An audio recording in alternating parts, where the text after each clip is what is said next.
Friends, welcome to Drawing Conversation, where I am your dedicated nerd, host, and artist, Danny Fisher.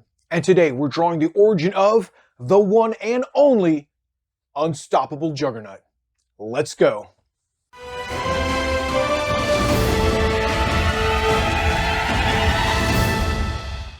So guys, today it is all about the unstoppable Juggernaut. But before we get started, need to say thank you so much for your time. Thank you for your attention. And hey, if you're new here, you know what to do. So Juggernaut made his first appearance in the pages of X-Men number 12 in July 1965. He was created by Stan the Manly and Jack King Kirby.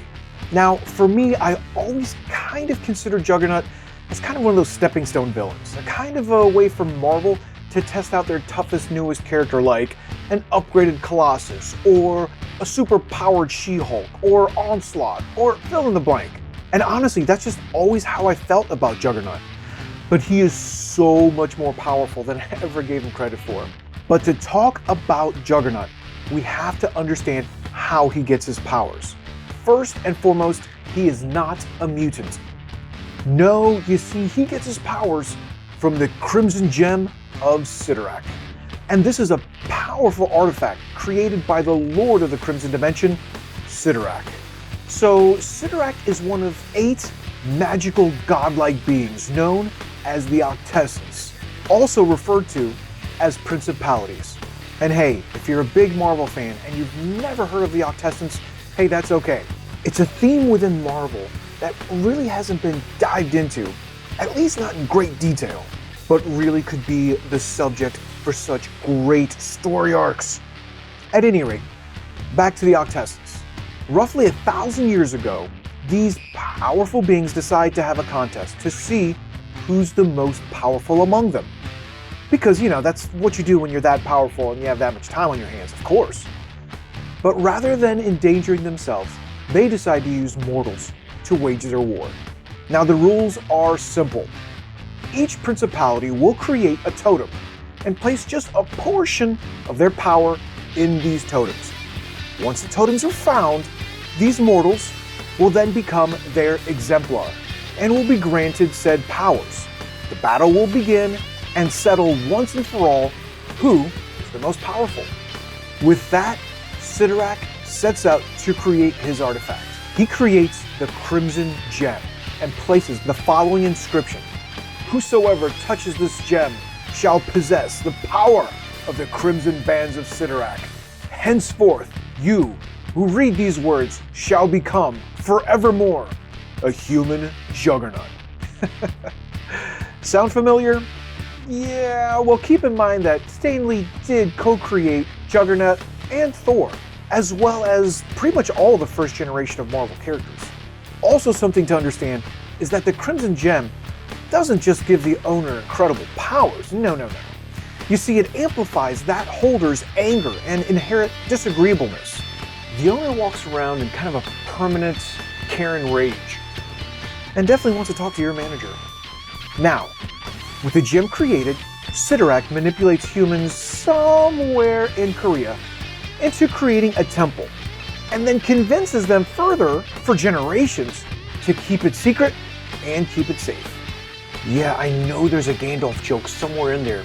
I'm kind of missing it. So fast forward about 1,000 years, and our story comes to Cain Marko, born to Kurt Marko, who just happens to be a nuclear physicist, working alongside fellow physicist Brian Xavier. Yes, Brian Xavier is father to the one and only Charles Xavier, aka Professor X.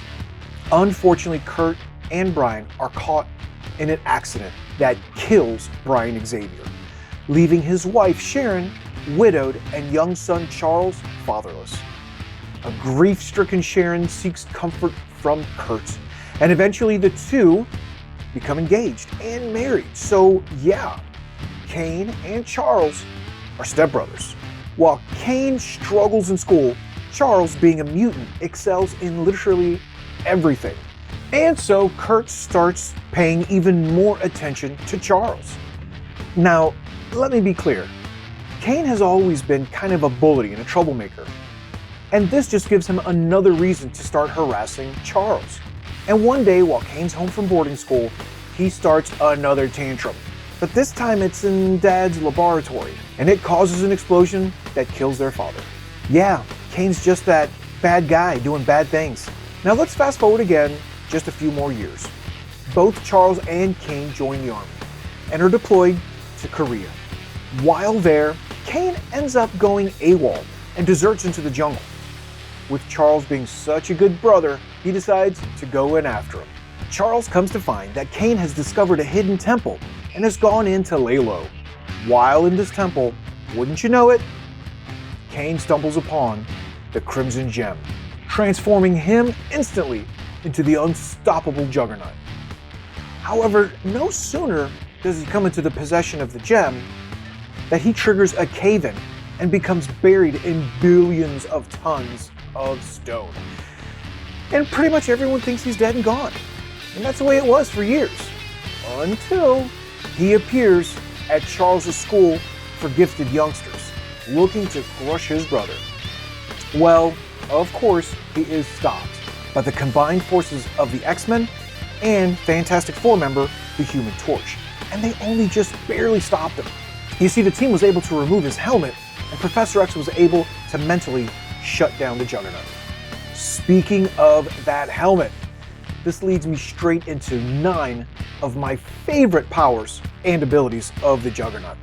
And number 9 just happens to be helmet creation. Yeah, it seems weird, but the gem gives him the power to generate a new helmet in the event that it's removed. And this is especially important because Juggernaut's main weakness, at least historically, was mental or psychic attacks. So even if you're lucky enough or strong enough to get that helmet off, you better have perfect timing before he conjures a new one and puts you in a hurt locker. Something just as cool is that in recent years, Juggernaut has gone through somewhat of an upgrade. And unfortunately for our merry band of X-Men, he no longer has the vulnerability of psychic attacks. Yeah, kind of over the top. Number 8, superhuman strength, speed, and durability. Kind of goes without saying, but let's be clear about something. Juggernaut has no real upper limit to his strength or speed or durability.